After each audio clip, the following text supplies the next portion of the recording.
ನಮಸ್ಕಾರ ವೀಕ್ಷಕರೇ, welcome to ನಮಸ್ತೆ ಇಂಡಿಯಾ ಕುಕಿಂಗ್ ಚಾನಲ್. ಇವತ್ತು ನಮ್ಮ ಚಾನಲ್ನಲ್ಲಿ ಓವನ್ ಇಲ್ಲದೇನೆ ಗೋಧಿ ಹಿಟ್ಟನ್ನು ಉಪಯೋಗಿಸಿ ಕೇಕ್ ಮಾಡೋದು ಹೇಗೆ ಅನ್ನೋದನ್ನು ನೋಡೋಣ.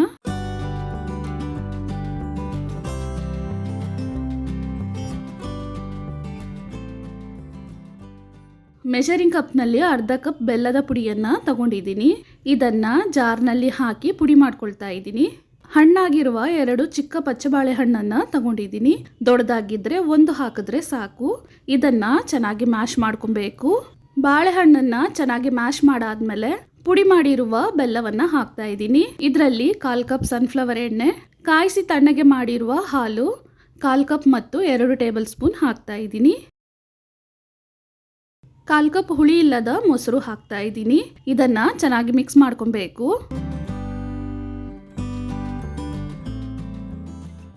ಬೆಲ್ಲದ ಪುಡಿಯನ್ನು ಮತ್ತೆ ಪುಡಿ ಮಾಡಿರೋದ್ರಿಂದ ಬೇಗನೆ ಕರಗತ್ತೆ.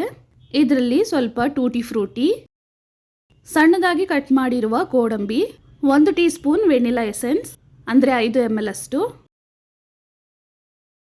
ಜರಡಿ ಹಿಡಿದಿರುವ 1 ಕಪ್ ಗೋಧಿ ಹಿಟ್ಟು, 1 tea spoon baking powder, 1/4 tea spoon ಅಡುಗೆ ಸೋಡಾ, 1 ಟೀ ಸ್ಪೂನ್ ಅಂದರೆ 5 ml ನಿಂಬೆಹಣ್ಣಿನ ರಸವನ್ನು ಬೇಕಿಂಗ್ ಪೌಡರ್ ಅಡುಗೆ ಸೋಡಾದ ಮೇಲೇ ಹಾಕ್ತಾ ಇದ್ದೀನಿ.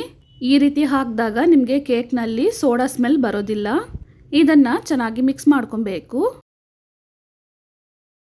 ಹಿಟ್ಟು ಸ್ವಲ್ಪ ಗಟ್ಟಿಯಾಗಿದೆ, ಆದ್ದರಿಂದ ಒಂಚೂರು ಹಾಲನ್ನು ಹಾಕ್ತಾ ಇದ್ದೀನಿ. ನೋಡಿ, ಇದನ್ನು ಈ ರೀತಿ ಚೆನ್ನಾಗಿ ಮಿಕ್ಸ್ ಮಾಡ್ಕೊಬೇಕು.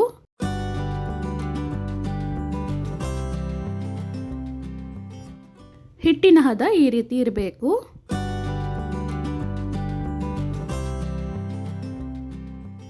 ಒಂದು ಕೇಕ್ ಮೋಲ್ಡ್ನಲ್ಲಿ ಸ್ವಲ್ಪ ಸನ್ಫ್ಲವರ್ ಎಣ್ಣೆಯನ್ನು ಸವರ್ತಾ ಇದ್ದೀನಿ.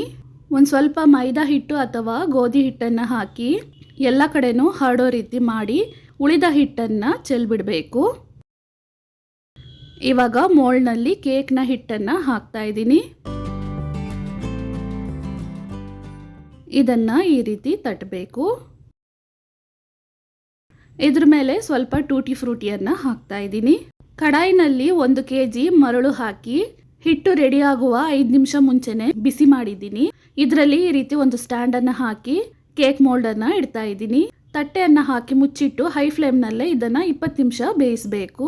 ನೋಡಿ, 20 ನಿಮಿಷ ಆದಮೇಲೆ ಕೇಕ್ ಈ ರೀತಿ ಆಗಿರುತ್ತೆ. ಇದಾದಮೇಲೆ ಸ್ಟವನ್ನು ಮೀಡಿಯಂ ಫ್ಲೇಮ್ನಲ್ಲಿಟ್ಟು 30 ರಿಂದ 35 ನಿಮಿಷದವರೆಗೂ ಚೆನ್ನಾಗಿ ಬೇಯಿಸಬೇಕು. ನೋಡಿ, ಈ ರೀತಿ ಒಂದು ಬ್ಯಾಂಬೂ ಸ್ಟಿಕ್ ಅಥವಾ ಟೂತ್ ಪಿಕಲ್ಲಿ ಚುಚ್ಚಿ ನೋಡಿದಾಗ ಕಡ್ಡಿಯಲ್ಲಿ ಹಿಟ್ಟು ಅಂಟಬಾರ್ದು, ಆ ರೀತಿ ಬೇಯಿಸ್ಕೊಬೇಕು. ಇನ್ನು ಸ್ವಲ್ಪ ಹೊತ್ತು ಬೇಯಿಸ್ಕೊಳ್ತೀನಿ. ಇವಾಗ ಕೇಕ್ ಚೆನ್ನಾಗಿ ಬೆಂದಿದೆ, ಇದನ್ನು ತೆಗೆದು ಬಿಡೋಣ. ಕೇಕ್ ಪೂರ್ತಿಯಾಗಿ ಬೆಂದಿಲ್ಲ ಅಂದರೆ ಇನ್ನೂ ಸ್ವಲ್ಪ ಹೊತ್ತು ಇಡಬಹುದು. ನಿಮಗೆ ಮರಳು ಬೇಕಾಗಿದ್ರೆ ಆನ್ಲೈನ್ನಲ್ಲಿ ಸಿಗತ್ತೆ. ಕೇಕ್ ಪೂರ್ತಿ ತಣ್ಣಕ್ಕಾದ್ಮೇಲೆ ಇದನ್ನು ಒಂದು ತಟ್ಟೆಯಲ್ಲಿ ಹಾಕ್ತಾ ಇದ್ದೀನಿ. ಹೀಗೆ ಮಾಡಿದಾಗ ಕೇಕ್ ಬೀಳಲಿಲ್ಲ ಅಂದರೆ ಸೈಡಲ್ಲೆಲ್ಲ ಒಂದು ಚಾಕುವಿನಿಂದ ಸ್ವಲ್ಪ ಲೂಸ್ ಮಾಡಿಕೊಂಡು ಆಮೇಲೆ ಈ ರೀತಿ ಮಗ್ಚಿ ಹಾಕಬೇಕು. ಗೋಧಿ ಹಿಟ್ಟಿನಿಂದ ಮಾಡಿರುವ ತುಂಬಾನೇ ಸೂಪರ್ ಆದ ಕೇಕ್ ರೆಡಿಯಾಗಿದೆ. ಇದನ್ನು ಪೀಸ್ಗಳಾಗಿ ಕಟ್ ಮಾಡ್ಕೊಳ್ಳೋಣ.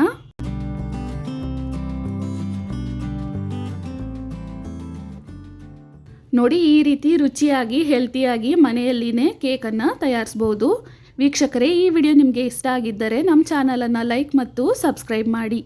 ಧನ್ಯವಾದಗಳು.